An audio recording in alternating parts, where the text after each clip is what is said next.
JP Nadda के उत्तराखंड दौरे को लेकर भाजपा के राष्ट्रीय अध्यक्ष जेपी नड्डा हरिद्वार पहुंच गए हैं। नड्डा का ये 2 दिवसीय दौरा है। दौरे के पहले दिन यानी कि आज जेपी नड्डा सबसे पहले 2 बजे से लेकर 3:30 बजे तक प्रदेश पदाधिकारियों, जिला अध्यक्ष मोर्चों के प्रदेश अध्यक्षों और महामंत्रियों की बैठक लेंगे। उसके बाद 2 घंटे सभी सांसदों और विधायकों की बैठक होगी।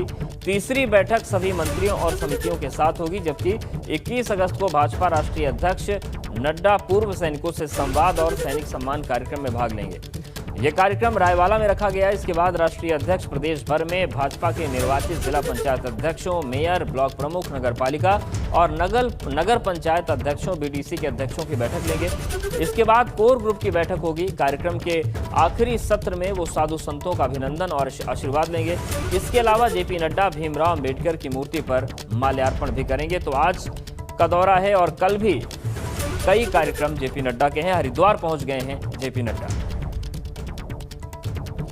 तो 2 बजे से लेकर 3:30 बजे तक पदाधिकारियों, महामंत्रियों के साथ बैठक है और ये उस वक्त की हम तस्वीर आपको दिखा रहे हैं जब जेपी नड्डा जॉलीग्रांट एयरपोर्ट पहुंचे। वहां पर भव्य स्वागत किया गया, उनका जोरदार स्वागत हुआ। और सीधे रुक करते हैं हरिद्वार का ब्यूरो चीफ अजीत सिंह राठी जुड़ गए हैं। अजीत जी, अगर हम बात करें हरिद्वार की तो क्या क्या कार्यक्रम है आज और आज का दिन किस तरीके से महत्वपूर्ण है?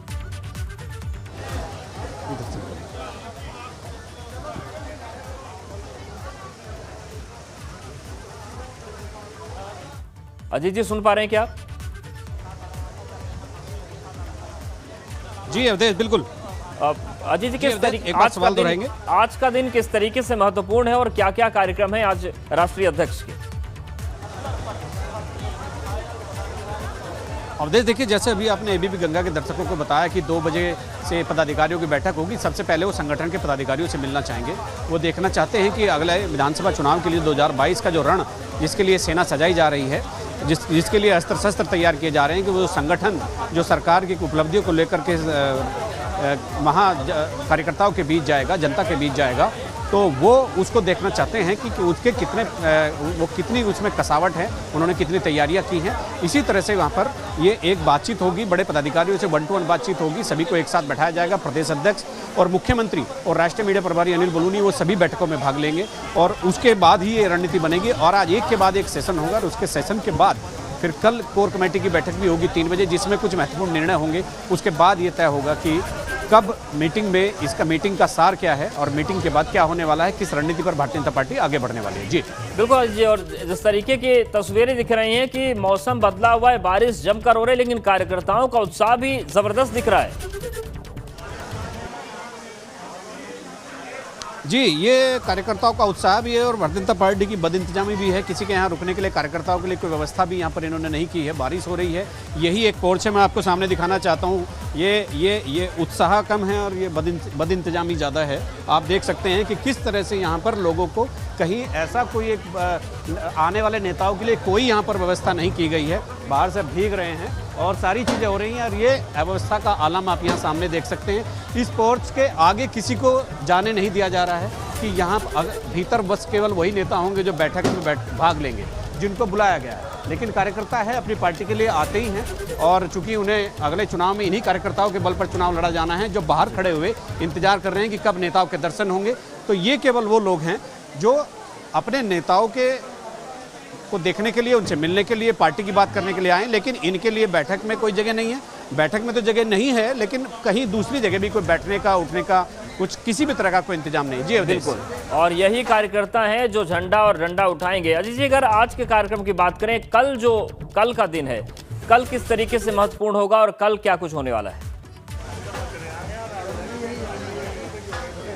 देखिए, ये कल का इस तरह का कार्यक्रम है। भाई एक सेकंड, कल इस तरह कार्यक्रम मंत्रियों के साथ 1-to-1 बैठक होगी जेपी नड्डा की, और वो सारे पूरे मंत्रिमंडल के सदस्यों के साथ बैठक करेंगे। और बैठक करने के बाद उसके बाद सांसदों के साथ अलग से बैठक होनी है, विधायकों के साथ अलग से बैठक होनी है। तो वो बताएंगे किस तरह से आगे की रणनीति पर काम करना है। तो कुल मिलाकर विधानमंडल दल, मंत्रिमंडल, सांसद, उन तमाम लोगों के साथ कल जेपी नड्डा की बैठक होने वाली है और बैठक में ये सब कॉन्क्रीट तरीके से निकाला जाएगा कि आगे किस तरह से बढ़ना है। अब कुछ भी हो, कोई भी कार्यक्रम हो, उसका उसकी पृष्ठभूमि में केवल 2022 का विधानसभा चुनाव छुपा हुआ है। इसीलिए राष्ट्रीय अध्यक्ष और जेपी नड्डा और बीएल संतोष जो महामंत्री संगठन है, उनके कई दौरे उत्तराखंड में लग चुके हैं। और चूंकि उत्तराखंड भले ही छोटा राज्य हो, लेकिन वो भी उनकी भी अस्मिता, पार्टी की अस्मिता दांव पर लगी है और वो किसी भी तरह से इस राज्य को खोना नहीं चाहती। लेकिन उनकी चिंता इस बात से बताती है, ये चिंता का एक प्रतीक है कि किस तरह से बड़े नेता भी कई दौरे यहाँ पर लगा रहे हैं छोटे राज्य में। जी अवधेश। जी बिल्कुल अजीत जी, और जिस तरीके से कुछ ही महीनों के अंतराल में कई नेतृत्व परिवर्तन उत्तराखंड में हो गए, और निश्चित तौर से कार्यकर्ताओं का भी एक होता है कि कोई किसी नेता को मानता है, कोई किसी नेता को मानता है, कुछ खुश हुए होंगे, कुछ निराश हुए होंगे। ऐसे में क्या वक्त की जरूरत थी कि कोई बड़ा राष्ट्रीय नेता आए और सारे कार्यकर्ता एक साथ रिचार्ज किए जा सकें, क्योंकि वक्त बहुत कम है। कितना महत्वपूर्ण है ये दौरा इस लिहाज से? नहीं, ये दौरा वाकई अवधेश बहुत महत्वपूर्ण है और इस दौरे में यही तय होना है कि 2022 का, जैसे अभी आपने पिछले दौर देखा होगा कि रामनगर में एक कार्य समिति हुई थी। रामनगर में बीएल संतोष और तमाम बड़े नेता आए थे। वो 3 दिन तक वहाँ पर मंथन चलता रहा और उस मंथन के बाद हर महीने के कार्यक्रम तय हुए थे और उन कार्यक्रमों में ये बताया गया था कि इस महीने बीएल संतोष आएंगे, इस महीने नड्डा आएंगे, इस महीने अमित शाह आएंगे। कार्यकर्ताओं को मोटिवेशन करने के लिए दिसंबर तक इनके कार्यक्रम पहले से तय।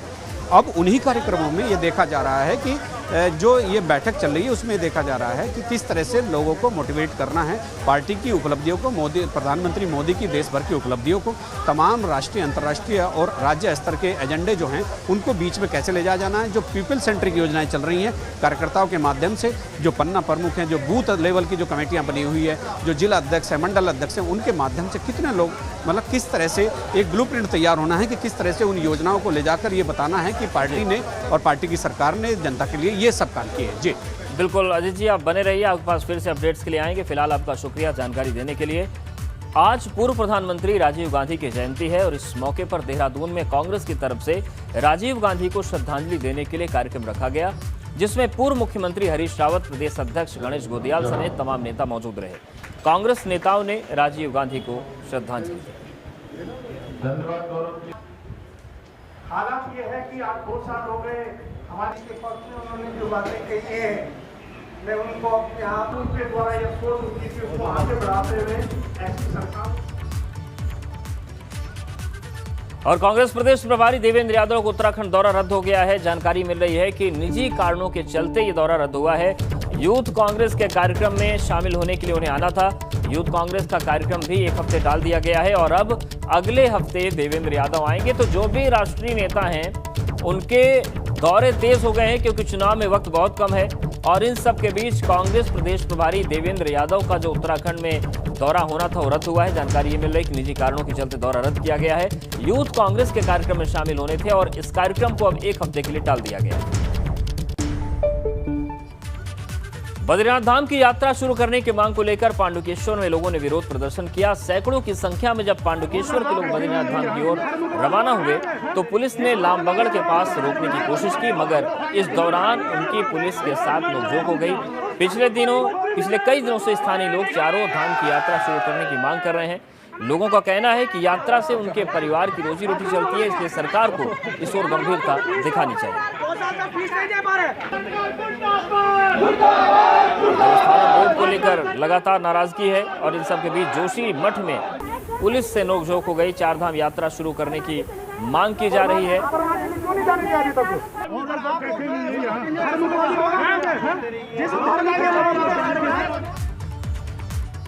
और देवस्थानम बोर्ड के खिलाफ पुरोहितों का आंदोलन फिर से उग्र होता नजर आ रहा है। गंगोत्री, यमुनोत्री, बद्रीनाथ और केदारनाथ धाम में पुरोहित धरने पर हैं। केदारनाथ धाम में पंडा समाज के लोगों ने सरकार के खिलाफ रैली निकालकर प्रदर्शन किया। वहीं पंडा समाज का केदारनाथ धाम में क्रमिक अनशन तीसरे दिन भी जारी रहा। पुरोहितों का कहना है कि जब तक देवस्थानम बोर्ड को वापस नहीं लिया जाता तब तक आंदोलन जारी रहेगा। 4 लाख मंदिरों को मुक्त करो, 4 लाख मंदिरों को होश में आओ, होश में आओ, होश में आओ। देवस्थानम बोर्ड। देहरादून में नशा मुक्ति केंद्रों से मिल रही लगातार शिकायतों को देखते हुए जिला प्रशासन चौकन्ना हो गया है। जिले में संचालित नशा मुक्ति केंद्रों के लिए अब नई गाइडलाइन बनने जा रही है, जिसके आधार पर ही इनका संचालन होगा। इसके लिए डीएम देहरादून ने एक कमेटी बनाई है जो नशा मुक्ति केंद्रों पर रिपोर्ट सौंपने के साथ ही इनके संचालन की गाइडलाइन भी तैयार करेगी। मेरे स्तर पे एक मैंने कमेटी गठित की है जिसकी अध्यक्षता सीडीओ देहरादून करेंगी और उसमें एसपी क्राइम, नगर मजिस्ट्रेट भी होंगे और ज़िला समाज कल्याण अधिकारी भी होंगे। और इस कमेटी का मैंडेट ये रहेगा कि वो ये चेक करेंगे कि नशा मुक्ति केंद्र जो अभी संज्ञान में आया है कि जितने भी नशा मुक्ति केंद्र हैं सब प्राइवेट ऑपरेटर्स ही संचालित कर रहे हैं, तो किस आधार पर वो संचालित कर रहे हैं, क्या एडिक्वेट परमिशंस प्राप्त हैं या नहीं हैं।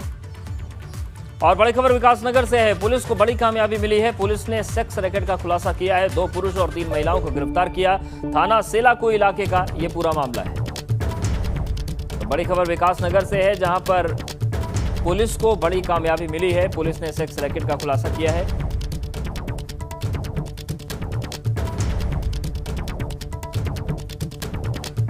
तो 2 पुरुष और 3 महिलाओं को गिरफ्तार किया गया है। थाना सेलाकुई इलाके का ये पूरा मामला है। वहीं पौड़ी में पीआरडी जवानों से कोविड ड्यूटी लिए जाने के बाद अब कई पीआरडी जवानों को बाहर का रास्ता दिखा दिया गया, जिससे बेरोजगार हुए पीआरडी जवानों को अब आर्थिक संकट का सामना करना पड़ रहा है। मुश्किलें बढ़ गई हैं, जिस कारण पीआरडी जवान अब नौकरी बहाली की मांग को लेकर मुख्यालय में प्रदर्शन कर रहे हैं। पीआरडी जवानों का कहना है कि कुंभ मेले के दौरान उन्होंने कोरोना की रोकथाम के लिए ड्यूटी की, लेकिन अब जब कोरोना के मामलों में कमी आने लगी तो उन्हें बाहर का रास्ता दिखा दिया गया। ऐसे में उनके सामने आर्थिक संकट खड़ा हो गया है। वो फिर से बहाली की मांग कर रहे हैं। और रही बात की सर्टिफिकेट, इन लोगों की जैसे डिमांड है कि सर्टिफिकेट हमें दिया जाए, क्योंकि हमारे को जो डायरेक्टेड से जो डायरेक्ट गाइडलाइंस हमें जो प्राप्त हैं उसमें स्पष्ट लिखा है कि कोई भी सर्टिफिकेट प्रमाण पत्र जारी नहीं किया जा सकता। सर, इसमें दोबारा तो जैसे अभी अतिशीघ्र आने वाले चुनाव आने जा रहा है, यदि हमारे पे डिमांड जिस हिसाब से होगी, पहले हम ट्रेन वालों को भेजेंगे, उसके बाद इन लोगों को हम बुलाएंगे ट्रेनिंग उसमें चुनाव ड्यूटी में। राजधानी देहरादून में कोरोना के साथ ही अब डेंगू का डंक भी लोगों को डरा रहा है। दून में डेंगू के 6 मामले सामने आ चुके हैं, जिससे स्वास्थ्य विभाग भी अलर्ट हो गया है।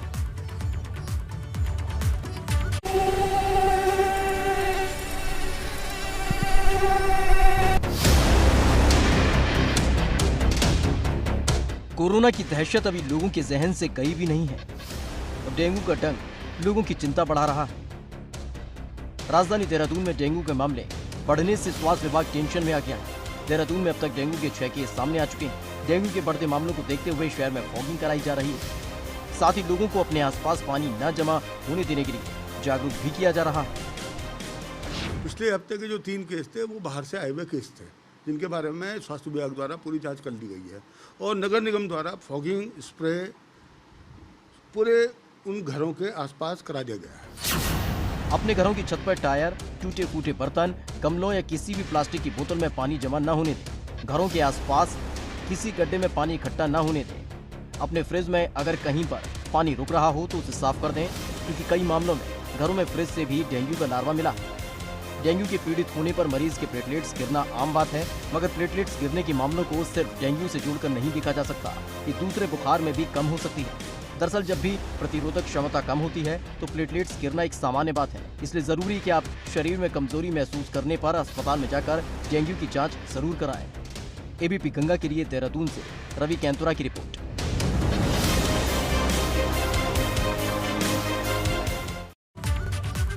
ब्रेक के बाद आपका स्वागत है। इस वक्त की बड़ी खबर का रुख करते हैं। टिहरी में बारिश की वजह से मुश्किलें बहुत बढ़ गई हैं। नेशनल हाईवे 94 मलबा गिरने से बंद हो गया है। चंबा धरासू के बीच आवाजाही में दिक्कतें हैं और नगुन के पास नेशनल हाईवे पर ये मलबा गिरा है। तो टिहरी में बारिश की वजह से आम जनजीवन बुरी तरीके से अस्त व्यस्त हुआ है और भारी बारिश की वजह से मुश्किलें बढ़ गई हैं। नेशनल हाईवे 94 पर मलबा आ गया है, मलबा गिरने से बंद हो गया है। वहीं चंबा धरासू के बीच आवाजाही में दिक्कतें। बागेश्वर में चेकिंग के दौरान जब्त की गई अवैध शराब को नष्ट किया गया है। डीएम के निर्देश पर लाखों रुपए की कीमती शराब को नष्ट किया गया। करीब 5 साल पहले आबकारी विभाग ने एक मामले में शराब जब्त की। ये शराब काफी समय से सरकारी गोदाम में रखी हुई थी।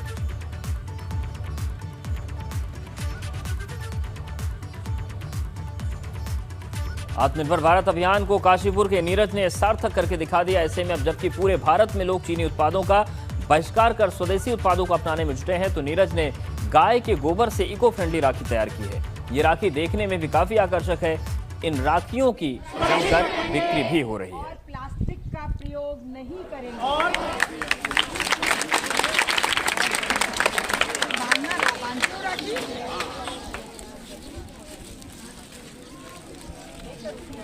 तो गोबर से राखियां बनाई गई हैं, इको फ्रेंडली भी हैं और इनकी डिमांड भी काफ़ी है।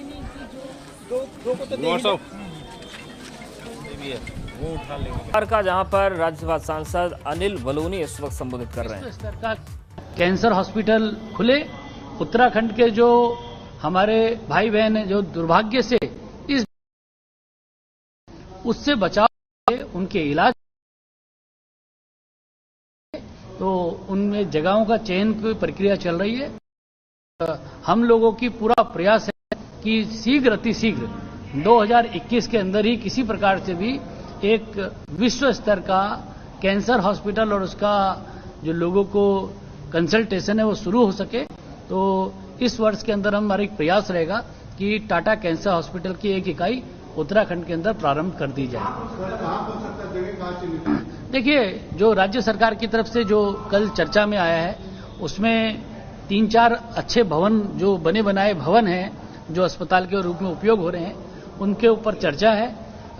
कुमाऊं के अंदर भी और गढ़वाल मंडल में भी, देहरादून के नजदीक हरिद्वार के आसपास भी कुछ इस प्रकार के स्थल हैं जहां पर बनाया जा सकता है। तो आने वाले समय पे राज्य सरकार को तय करना है और जहां भी खुलेगा, लेकिन पूरे उत्तराखंड के लोगों को एक विश्व स्तरीय कैंसर की इलाज मुहैया हो सके, इसके लिए हम लोग प्रयासरत हैं। सर, राष्ट्रीय अध्यक्ष जी का 2 दिवसीय जो दौरा है कितना महत्वपूर्ण आप देखते हैं? 4 महीने में चुनाव में भी जाना है, क्या कुछ होगा इसमें? देखिए, भारतीय जनता पार्टी उत्तराखंड को लेकर बड़ी संवेदनशील है और उत्तराखंड भारतीय जनता पार्टी उत्तराखंड के अंदर पुनः चुनाव जीते, ये जो एक मिथ रहा है कि उत्तराखंड के अंदर सरकार होती है, उस मिथ को तोड़ने के लिए और पूरी तरीके से उत्तराखंड को और आगे बढ़ाने के लिए भारतीय जनता पार्टी कृत संकल्प है। प्रयास रहा है कि उत्तराखंड के अंदर समुचित विकास जो गति पकड़ी है वह उसी प्रकार से जारी रहे। राष्ट्रीय अध्यक्ष जी नियमित रूप से उत्तराखंड आ रहे हैं। आने वाले दिनों में गृह मंत्री जी के दौरे उत्तराखंड के लिए तय हो रहे हैं। आने वाले दिनों में माननीय प्रधानमंत्री जी के भी कार्यक्रम तय हो रहे हैं। तो इन सब को लेकर, कार्यकर्ताओं से बातचीत करने को लेकर और तमाम जो हमारा चुनाव के लिए जो हमारी पार्टी का पूरा सिस्टम है उस स्वरूप को पूरा तैयार करने को लेकर माननीय अध्यक्ष जी का दौरा है। आज और कल 2 दिन लगातार पार्टी कार्यकर्ताओं के साथ बातचीत, पार्टी की चुनाव की रणनीति को लेकर और उत्तराखंड के विकास को लेकर, इन सभी बिंदुओं में बात होने वाली है। अभी पर हम आप लोगों को सूचित करते रहेंगे, लेकिन एक बात तय है कि भारतीय जनता पार्टी उत्तराखंड के अंदर पूरी शक्ति के साथ, पूरी गंभीरता के साथ चुनाव में पुनः तैयारी करके और चुनाव को में विजयी होगी, इसकी पूरी तरह से रणनीति बना ली गई है। तो उत्तराखंड के लोगों को कैंसर का बेहतर इलाज मिल सके, इसके लिए अनिल बलूनी लंबे समय से प्रयासरत हैं और टाटा कैंसर संस्थान जो उसके एक यूनिट बहुत जल्द कोशिश की जा रही है कि उत्तराखंड में खोल दी जाए।